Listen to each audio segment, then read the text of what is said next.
गूंगे बहरे बूढ़े पति पत्नी की दर्द भरी दास्तां। मेरा नाम राधेश्याम है। मुझे गांव के घर से काफ़ी दूर की बड़ी सिटी में नई नौकरी मिली थी। इस शहर में भाड़े का घर लेकर रहने लगा। पड़ोसी के तौर पर घर के सामने ही एक घर था जिसमें एक बुजुर्ग जोड़ा रहता था। दोनों बिल्कुल अकेले थे, मतलब ना कोई बेटा, ना बेटी, न नाती, न पोते, यानी कि संयुक्त परिवार नहीं था। मैं एक संयुक्त परिवार का सदस्य था, इसलिए मुझे अक्सर उनके बारे में विचार आते रहते थे। मुझे देखकर बुरा लगता था, इतनी उम्र होने के बाद भी उनकी देखभाल करने वाला कोई भी उनके साथ नहीं है।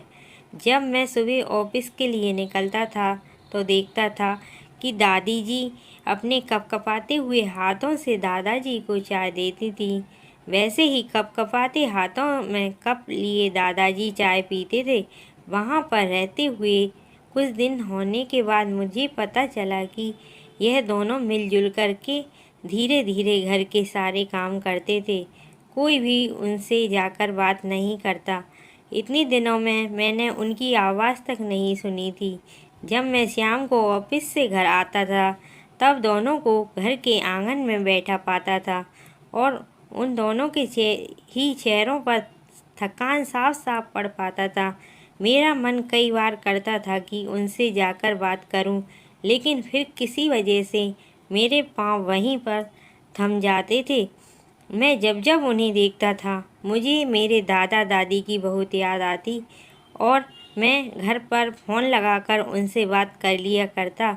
एक संडे जब मेरे ऑफिस में छुट्टी थी तो मैंने देखा दादी जी काम कर रही थी, लेकिन उन्हें रोज़ की अपेक्षा आज काम करने में कुछ ज़्यादा ही तकलीफ़ हो रही थी। मैंने उनके पास जाकर पूछा कि दादी जी, आपकी तबीयत तो ठीक है ना? क्या मैं आपकी कोई मदद कर सकता हूँ? उन्होंने प्रतिक्रिया नहीं दी। मैंने दोबारा उनसे पूछा, बताइए दादी जी, मैं क्या करूँ आपके लिए?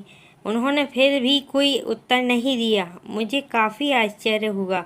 कुछ मिनटों बाद दादाजी वहाँ आए और वह भी कुछ नहीं बोले।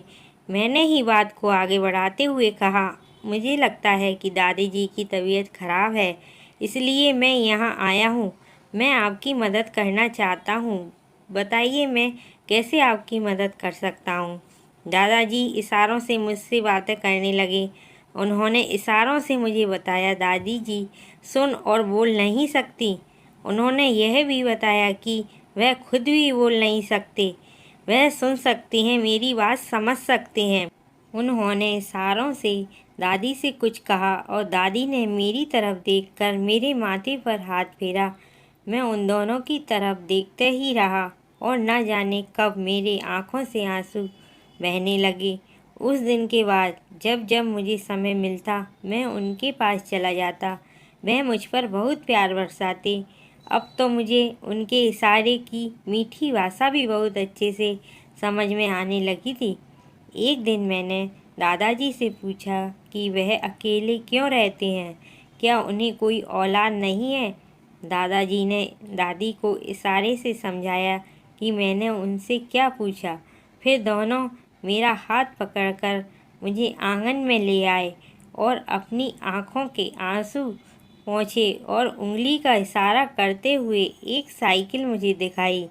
साइकिल को देखकर मैं समझ गया कि उनके परिवार वाले उन्हें छोड़कर कहीं जा चुके हैं और अब उनके हिस्से में केवल यादें ही बची हैं। उन्हें रोता हुआ देखकर मैं भावुक हो गया और मैंने दोनों को गले लगा लिया।